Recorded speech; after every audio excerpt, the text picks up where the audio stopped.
Over 100 years ago, in a small Pennsylvania town, archaeologists unearthed something strange. Something so strange that it would go on to threaten the very foundations of civilization itself. Archaeologists were forced to either cover it up or explain it. And explain it they could not, so cover up it was. And this brings us to the horned skulls of Pennsylvania. Before we get started, let's take a closer look at the skull in this picture. In a 2015 book entitled Giants on Record, the authors Jim Vieira and Hugh Newman hired an investigator to track down the origins of this skull. Researcher Micah Ewers was the man tasked with this investigation. After an exhaustive search, he was able to conclude that in 1959, the skull was acquired by the Canadian Museum of Supernatural History. Taken from the website of the skull's owner, quote, "Horned human skull, probably a relic of a satanic cult or a cult devoted to the god Pan. Although we thought the object had been cleverly manufactured, an analysis has demonstrated that the horns are genuinely part of the skull. An in-depth examination and x-rays leave no room for doubt. The skull is not a forgery." Giant skeletons of horned men were also exhumed in Pennsylvania in the 1880s. Like the skull presented on this site, the horns began above the eye sockets. End quote. In the book, The Secret Teaching of All Ages, famous occultist Manly P. Hall states, quote, "Pan was a composite creature, the upper parts with the exception of his horns being human, and the lower parts in the form of a goat. The pipes of Pan signify the natural harmony of the spheres, and Pan himself is a symbol of Saturn because he is enthroned in Capricorn." In Sumerian mythology, the god Enki was symbolized by a horned goat. Enki was known as Ea in the Babylonian tradition. The word Enki is believed to mean Lord of the Earth. In this video I shot at Chaco Canyon, New Mexico, you can see these same exact horned creatures carved into the canyon walls. These petroglyphs date back over 1,000 years. Everywhere we look is the same story. People have been worshipping these horned beings all throughout history and right up into the present day. It is my contention that these people use the horn symbolism as a way to pay homage to Lucifer by glorifying the events that took place before the flood of Noah.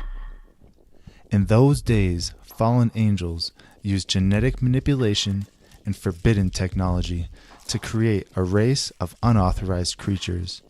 Horrible creatures that would go on to wreak havoc on the earth, corrupting everything they came in contact with.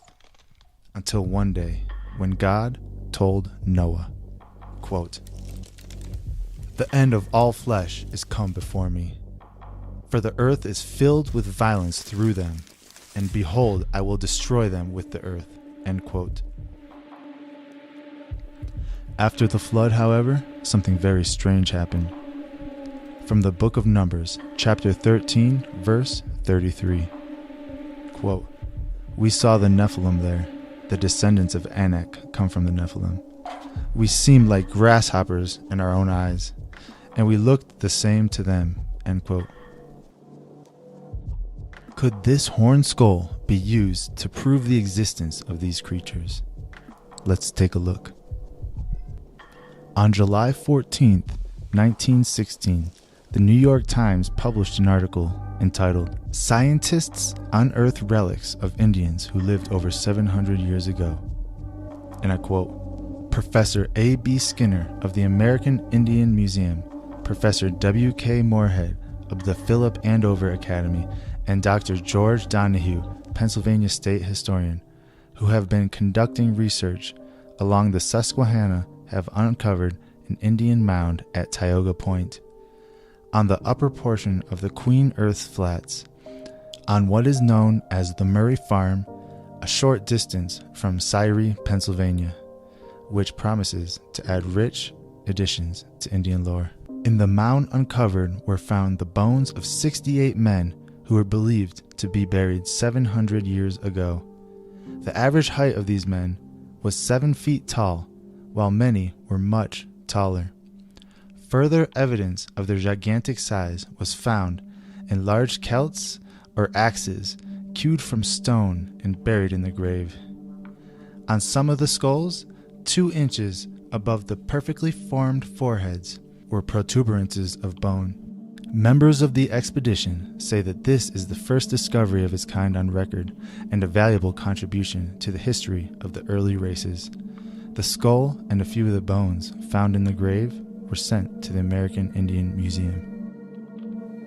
So what the New York Times is telling us is that archaeologists found a colony of giants, some of which had horns on their head, and a collection of giant tools and weapons that no ordinary person could wield.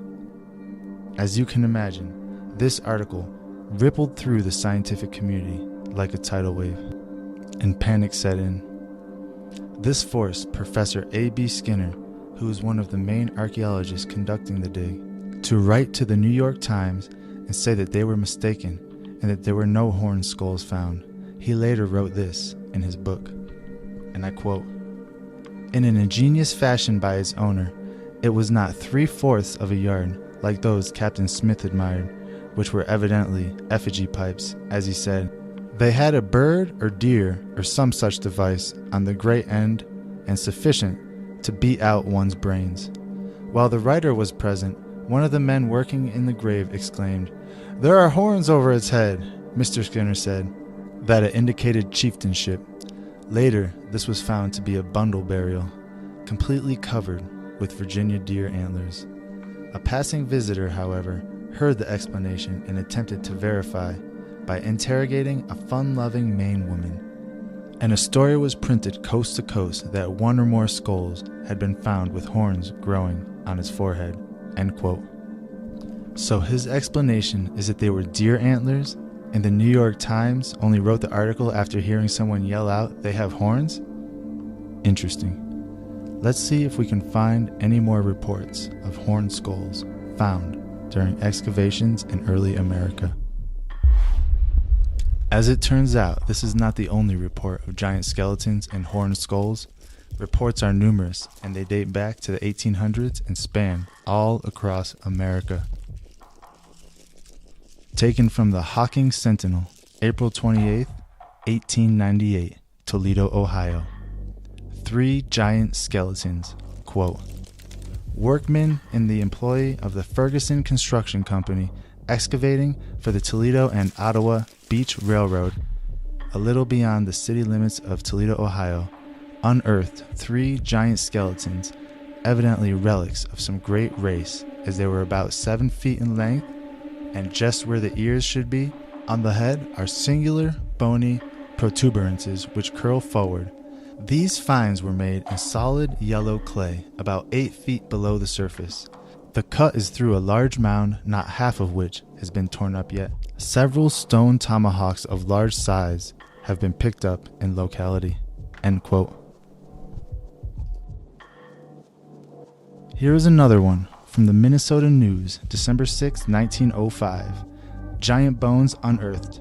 Horns on skull of skeleton found in Indiana. Quote, "Kingston, Indiana, December 5th.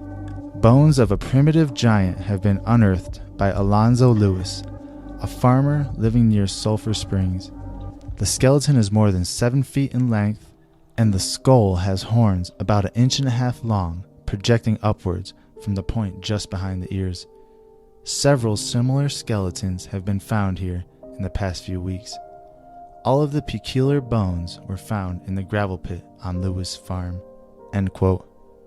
This report was from 1910 to 1911 and is from Topanga Canyon, California, where around 44 skeletons were unearthed, and each has a horned-like development 3 inches long. Reports like these are becoming more and more rare due to the control of information and the manipulation of history. Institutions like the Smithsonian have been instrumental in covering up these discoveries, but that's another video for another day. Thank you all for watching. God bless you all.